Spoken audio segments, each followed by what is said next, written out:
सविनय अवज्ञा आंदोलन।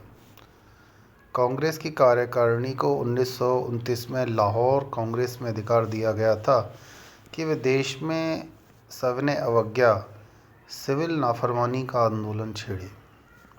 इस आंदोलन में करना अदायगी भी शामिल था। इसमें विधानसभा के सदस्यों से विधायक पद से इस्तीफा देने का आह्वान भी किया गया था। 1930 की मध्य फरवरी में साबरमती आश्रम में कांग्रेस कार्यकारिणी समिति की बैठक हुई, जिसमें गांधी जी को इस बात का अधिकार दिया गया कि वे अपनी इच्छा से जब और जिस जगह से चाहें सविनय अवज्ञा का शुभारंभ कर सकते हैं।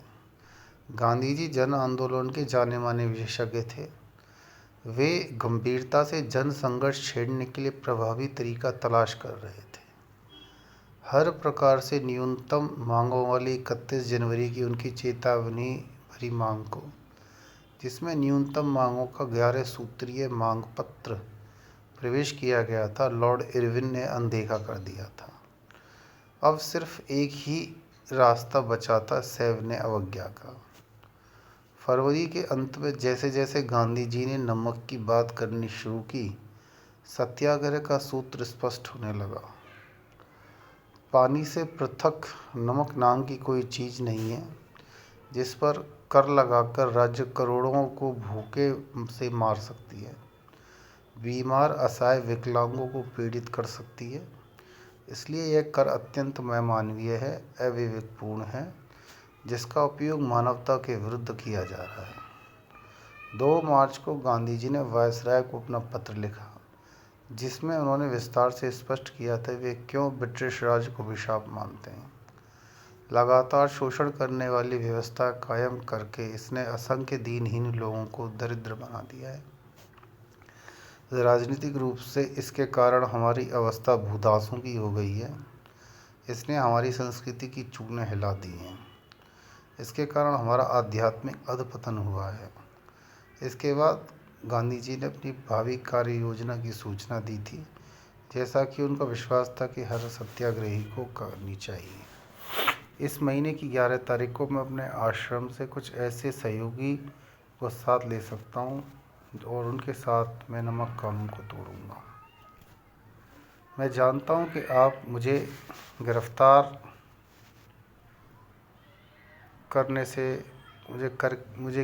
करके ऐसा करने से रोक सकते हैं, लेकिन मुझे उम्मीद है कि मेरे बाद भी हज़ारों लोग इस काम को एकदम अनुशासित तरीके से करने के लिए तैयार रहेंगे।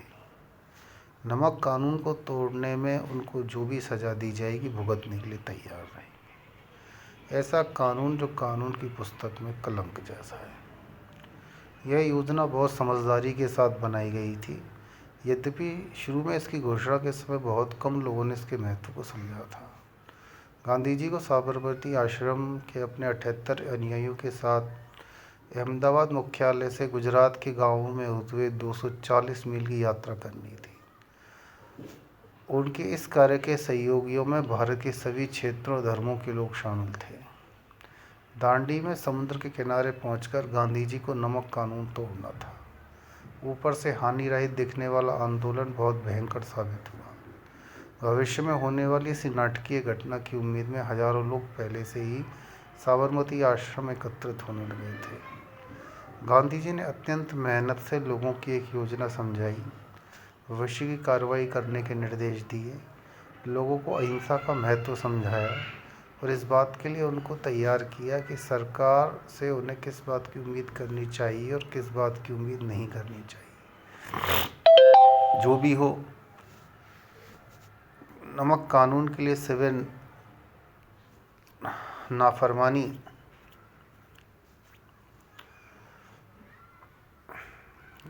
शुरू की जानी चाहिए।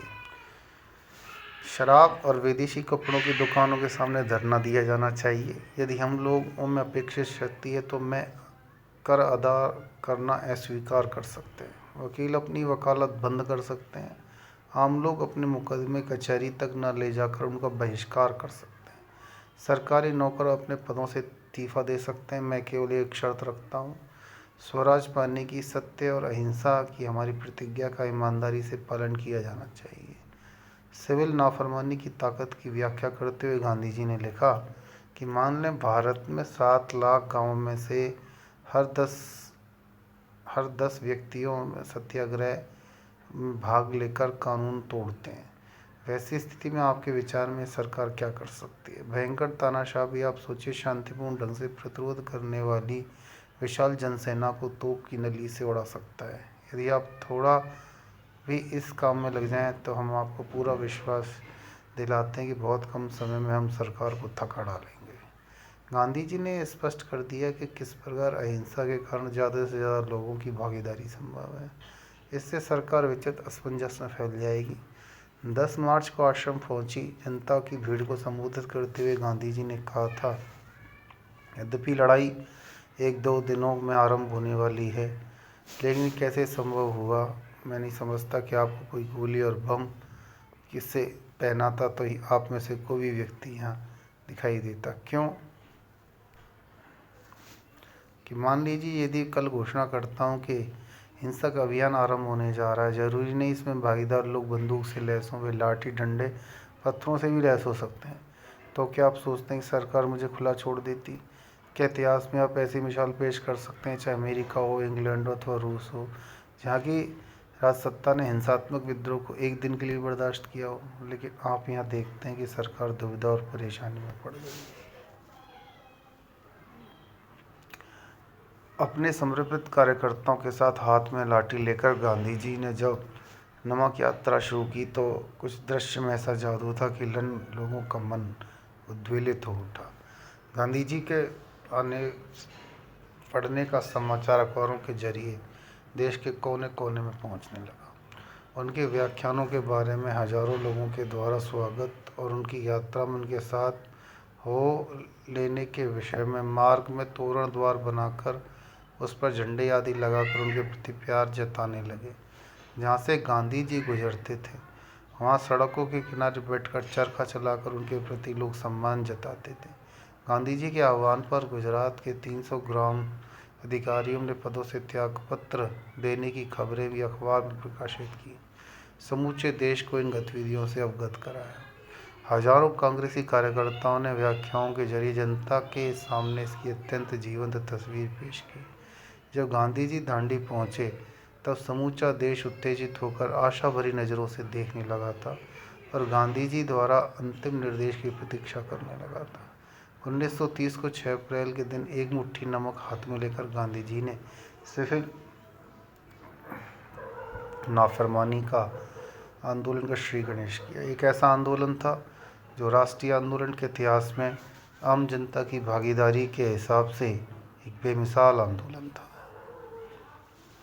जिस समय गांधी जी दांडी बढ़ रहे थे उस समय कांग्रेस के नेता और कार्यकर्ता विभिन्न स्तरों पर संगठन संबंधी कठिन कामों में व्यस्त थे। स्वयंसेवक और सदस्यों की भर्ती कर रहे थे, निचले स्तर पर कांग्रेस समितियों का गठन कर रहे थे, कोष एकत्रित कर रहे थे, गांवों और कस्बों में घूम घूम कर राष्ट्रीय संदेश पहुंचा रहे थे। नमक सत्याग्रह की शुरुआत के लिए तैयार की गई थी, स्थानों का चयन किया गया था, स्वयंसेवकों को तैयार किया गया था और संघर्ष के साधनों का हिसाब लगाया गया था।